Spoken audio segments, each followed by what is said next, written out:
Nagan tayo sa nais ko lang sabihin na kung minsan may mga sakit na kapag ginamot at biglang nawala ang sintomas, akala natin wala na. Akala natin magaling na yung tao. Akala natin napuksa na natin ang sakit. Kaya ihihinto natin yung gamot. Hanggang isang araw, lilitaw ulit ang sakit. Isa na siyang mas malakas na karamdaman at bago pa natin maagapan, huli na ang lahat. Ang sabi ng COMELEC, hihinto na sila sa pagtanggap ng pirma hanggat hindi na ay aayos ang ilang teknikalidad. Anong teknikalidad? Yung mga pirmang naipasa na. Paano? Anong bagong pamantayan ang gagawin nila? Kung aatras at nagbago ang isip ng tao, anong gagawin? At marami pang ibang tanong. Maaring masaya tayo ngayon dahil akala natin na pagpahinga na natin ang usapin ng PI nila. Pero hanggat hindi natin ito na ihihimlay, babangon po muli ito upang maging multo. Nakakatakot. At ang sino man magsabi na walang paki ang Senado sa usaping ito, isa lang ang masasabi ko. Walang gamot sa kakapalan ng mukha mo. Madam Chair, Yes, Congressman Marcoleta, please. I am happy that Senator Bato raised this question because That's right. this is the gist of the entire inquiry.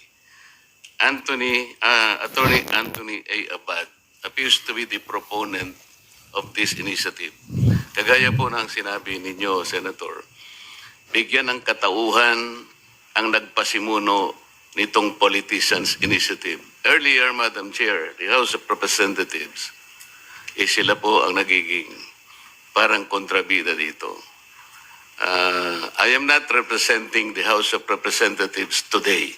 I was personally invited by the beautiful chairman to appear in this committee. But, as a member, hindi po nyo may aalis sa akin na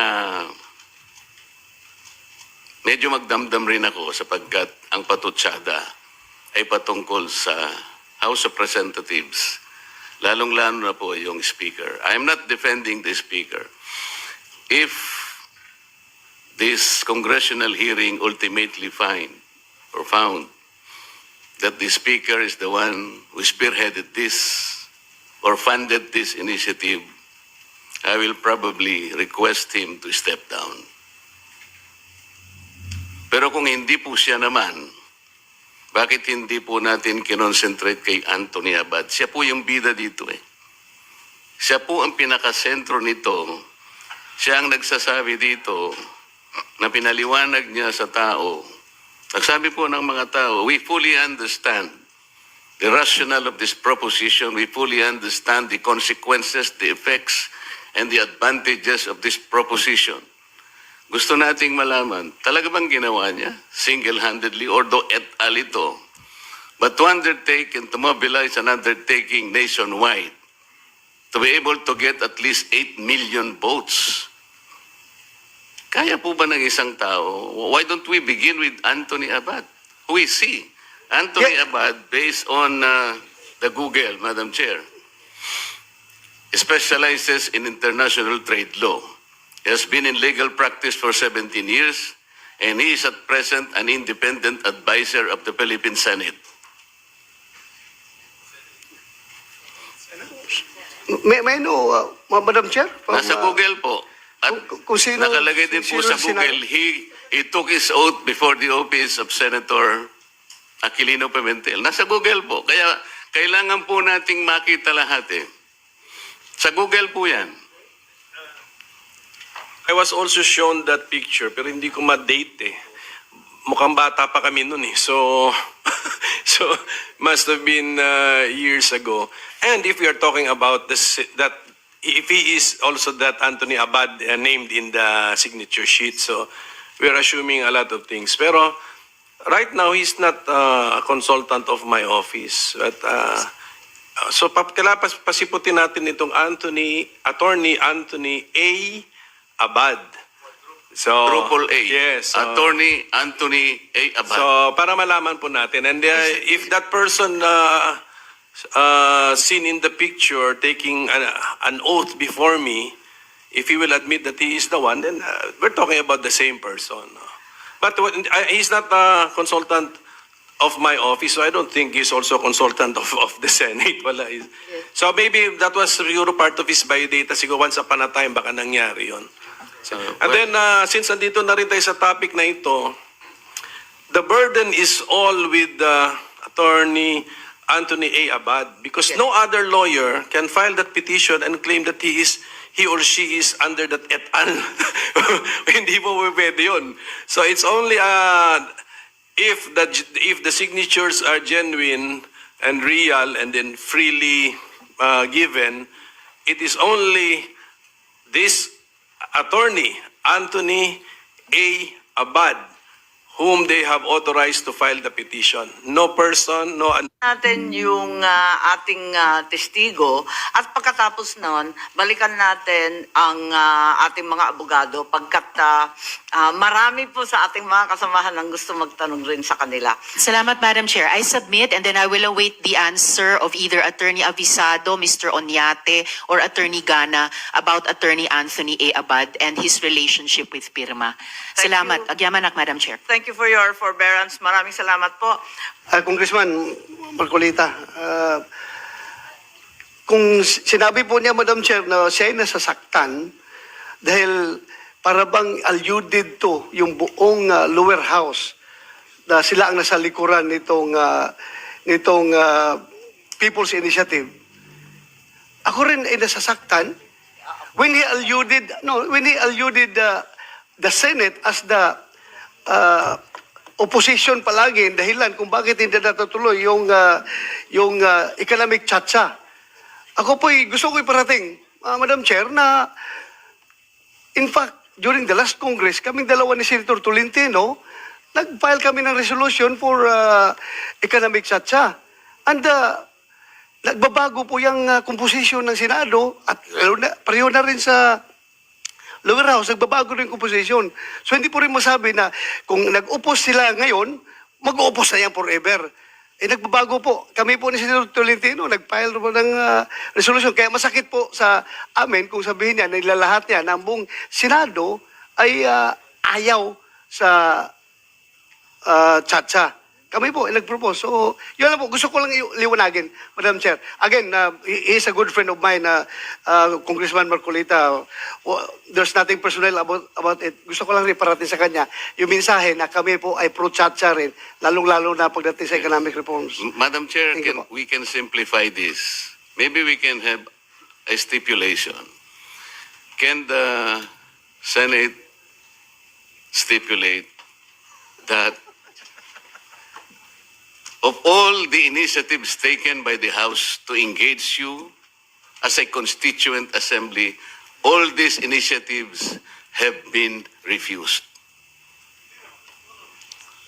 Wala pa tayong, hindi pa po tayo Madam Chair, as Senate President, as the leader of this institution, I can categorically state that we have not refused any measures. Matter of fact, I filed last week RBH 6, which is to discuss economic provisions of the Constitution. So, Only to change your mind 3 days later, Mr. Senate President. did I ever say, for the record, did I ever say I am no longer pursuing this? Please cite the record that I said I will no longer pursue this. Well, it's in the Yes. privileged speech I heard Oh, by no. one of you. No. I'd like They are to correct now- misconception of my dear friend, Congressman Marcoleta. We are just fighting this PI first. Because this PI, this fake People's Initiative, is going to undermine the processes of voting during the discussions of constitutional change.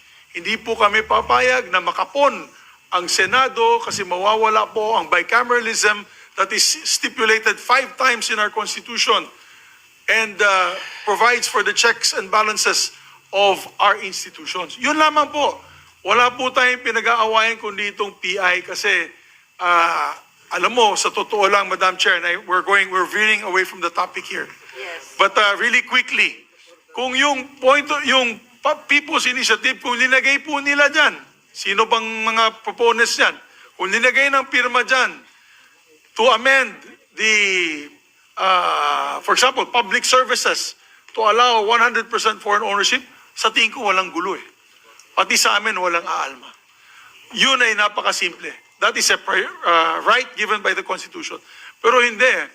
It's a very simple question to vote as one, but it is it is full of hidden meaning, and it will open a Pandora's box that we can no longer come out from. So, yun lamang po, Madam Chair. I just want to put for the record, we have not categorically said no to amendments to the Constitution. As a matter of fact, I met with the President, and he said, let's discuss the economic provisions and stop this PI. He told me this yesterday, and I'm saying this for the record again. I gave that speech in Congress as a personal and collective privilege, but I'll say it again. The President said, stop this PI, it's getting out of hand, and focus on discussions on the floor on how we can improve the Constitution through the amendments to the economic provision. Yun Madam lamang Chair. po. Yun lamang po. Madam Chair, point of order. Yes, thank you very much. I listened Senator intently to the Escudero. distinguished chairperson when she enumerated the basis for this inquiry, which is basically PI. While I know this is a spirited debate that has been going on between the House and the Senate, and we have two excellent debaters here in the person of Congressman Marcoleta, Senator Bato, and SP Zubiri, this will have its proper time at another inquiry and meeting so that we can focus on the witness and also our Resource. numerous resource persons who took the time out to be with us this morning. With the indulgence, of course, of my dear colleague and friend, Congressman Marcoleta. I agree, Madam Chair. So, ang tinatanong ko lang po na kung meron tayong ma-stipulate, sapagkat totoo naman hindi pa tayo nag-meet as a constituent assembly. That is a fact. From all the invitations we had given to the Senate, wala pa pong nangyari doon. Ito Well po yung taken totoo. po. Pag-usapan natin. So, maaring ngayon po mangyari na. Pero ang sinasabi ko, for the longest time, the hands were extended to you to meet with us on a constituent assembly. Yung mag-usap lang tayo. And then Marami pag-usapan po natin magpo-protesta kung dyan, voting pero hayaan na separately po natin or at voting bigyan natin jointly. ng ibang But pagkakataon. let the process to proceed. Yung Tama. mag-meet lang tayo, napakaganda na po sigurong simula yun. Thank you. Mr. Senate President, Madam Chair. Thank you po. Thank you, Congressman Marcoleta. Well taken. We will certainly consider that at the earliest possible opportunity.